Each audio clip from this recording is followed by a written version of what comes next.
you've seen the president stand up for religious liberties, individual liberties. The president is not a white supremacist. I'm not sure how many times we have to say that. All right. How about this, Mr. Acting Chief of Staff? You wouldn't have to say it so often if your boss's words and actions didn't repeatedly necessitate the question. On Friday, after the tragedy in New Zealand, Trump tried to insist that white supremacy was not on the rise, arguing against all available evidence that it doesn't represent a growing threat. Then, this morning, a tried and true Trump tactic in action, turning the tables. Quote, "The fake news media is working overtime to blame me for the horrible attack in New Zealand. They will have to work very hard to prove that one. So ridiculous." Putting the straw man nature of that argument aside, it seems that the president is missing the point. David Leonhardt put it best in the New York Times, quote, "Trump doesn't deserve to be blamed for any specific crime, but he does deserve blame for the trend. It isn't very complicated. The man with the world's largest bully pulpit keeps encouraging violence and white nationalism. Lo and behold, white nationalist violence is on the rise. You have to work pretty hard to persuade yourself that that's just a big coincidence." Joining us now is journalist Laura Bassett, who's covered politics for the Huffington Post and the Daily Beast. Mr. Lemire, Mr. Glaude, and Mr. Murphy, remote, far away, I believe in Los Angeles, still with us. Guys, start, please. You have so many thoughts on this matter, but I want to start just with this. I mean, again, we ended the last segment as we could end almost every segment of the Trump presidency talking about what a big fat liar the president is. Right. But on this issue, again, a big fat liar, because we have statistics that show what's going on with white nationalists and other hate crime and hate speech and so on. Underneath all of this, John, is this desire to disconnect the violence of white supremacists and the alt-right with some of the basic positions of the Republican Party. To not understand that the soil that enables these folk to thrive, to grow, bears a family resemblance, that there's a position. So when Donald Trump describes Mexicans as invaders, when he thinks about immigration as a kind of infestation, when he goes to Europe and he says they're trying to change the culture of the place, right? All of this seems like it's respectable, but it's underneath it, right, is this nastiness that gives fuel to these people. Right, and this is what, you know, I've been on the bad end of the Breitbart folk over the last couple of days, because I said this. I said to those Muslim children who are very fearful, who are going into mosques and worried that they're going to be shot down like animals, that their parents have to do something to keep that fear from taking root in their spirits. And what they have to do is tell them that the problem isn't us.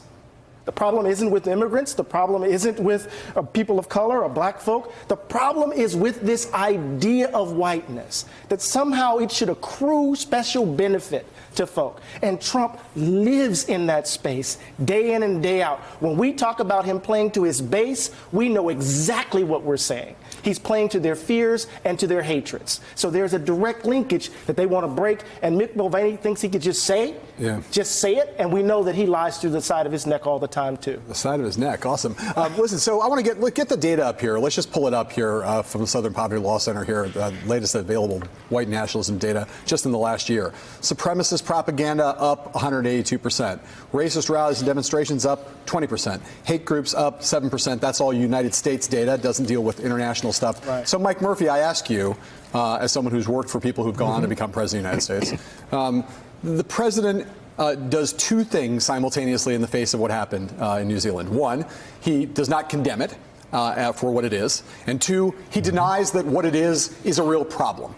How could you possibly imagine, if you were Mick Mulvaney or anyone who worked for Donald Trump, even if this were just an isolated incident, even if there wasn't Charlottesville, even if there wasn't all the rest of the evidence, just on the basis of his behavior in this time frame, how could you possibly go on television with a straight face and try to claim that it's ridiculous that someone thinks the president might be aligned with white nationalism? Well, look, when you go to work for Donald Trump, particularly on the domestic policy side, you check a lot of things at the door.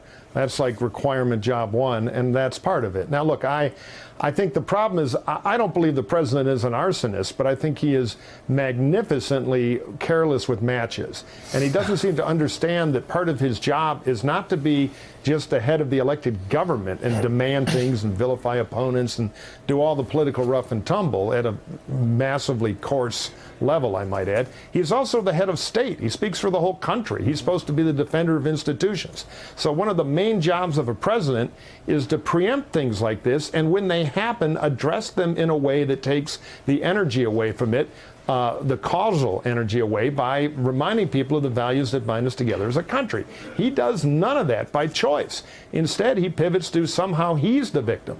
And, you know, it's horrible. And we've really never had a president cross this line of forgetting what the real job is. And, you know, it's hard to fix other than to condemn him, which we all do. So, you know, other than that, I don't really have an answer. I wish the party would condemn him more, but, you know, I think eventually the voters will take their revenge. But between now and then, you kind of have to suffer through this, and you wonder about the damage it does. Laura, I'm not a big fan of whataboutism, and you could go all day comparing stuff, how stuff is treated in the Trump era with how it was treated in the Obama era and the various discontinuities. But I do think it's worth pointing out this tweet from Amy Walter from the Cook Political Report. She says, watching Trump White House people going out on TV to scold the media for, quote, blaming Trump for the New Zealand massacre, you'd have thought none of them were involved in calling Obama weak on terrorism because he wouldn't say radical Islamic terrorism.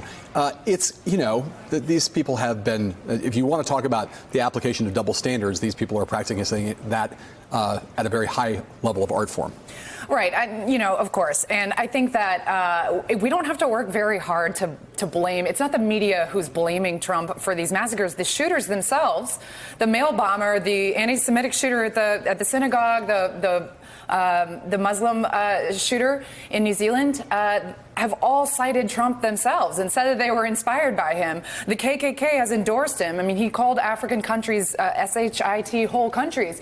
So we don't really have to work hard at all to sort of draw this this line directly from the rise in escalating racist violence directly to the American president. Jonathan, the House of Representatives is taking action, at least of a kind.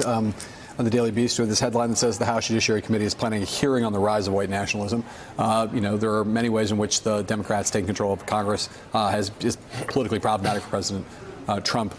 This may be now another one. Is this the kind of thing, though? I mean, again, there are a lot of places where the House can do damage to Trump with actual subpoenas, investigations, so on. Holding hearings on this, does that break through in the politics of our moment? I mean, it helps shine a spotlight on this, but I don't think it's going to change many minds or illuminate something that we all don't know is there already. Because this is something, let's remember, I think the Times column you read from a moment ago is right. Like, the president helped create this ecosystem, even if he's not individually responsible. Let's remember, his political career was based on the back of birtherism, which was a racist lie. That's what it was.